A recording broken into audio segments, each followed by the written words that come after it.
Nakauli na alagad binawian man sa naninbuhay ang saro sa mag-amang parasira sa Pandan, Catanduanes na inot ng napabaretang nawawara kan Pebrero 20. Ini ang kinumpirmar ni Police Captain Jomar De Lavin, officer in charge kan Pandan MPS. Segun kay De Lavin, komplikasyon darakan pagkakaigwanin tubig sa baga ang ikinagada ni Noriel Cantar, 53 anyos kan sitio Ipil, Balonyonan, Pandan, Catanduanes. Na resulta kan halabang oras na pagkakababad kaini sa dagat nin halos 48 oras. Siguro nakainom daw na kung anong tubig so baga na siguro kahaloy na nakababad. Kaiba ni Cantar sa paglawod ang 16 anyos kaining aki na si Janelle Nangunyan ang padagos pang nagpapakusog sa saindang residensya. Sa impormasyon, Pebrero 19 kan maglawod ang mag-ama asin piglalao man kutang makabalik alas 5 nin hapon kan Pebrero 21.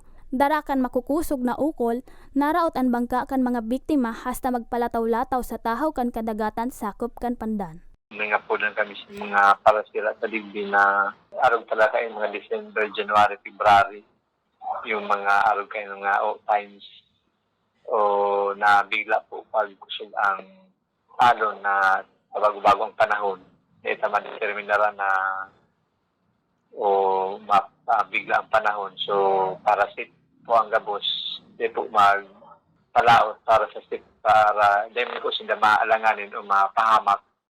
Alas 2 nin hapon kasuodma, Pebrero 23 kan mahiling kan mga parasira sa Marambong, Pandan, Asindanao, Barasan mag-ama. Tulos man na nagpaabot ng medikal na asistensya an emergency response team kan Banwaan magin ang Philippine Red Cross. Dinalagan pa ang mga biktima sa Pandan District Hospital alagad makalis ang pirang oras, binawian man sa naninbuhay ang nasambit na padre de pamilya.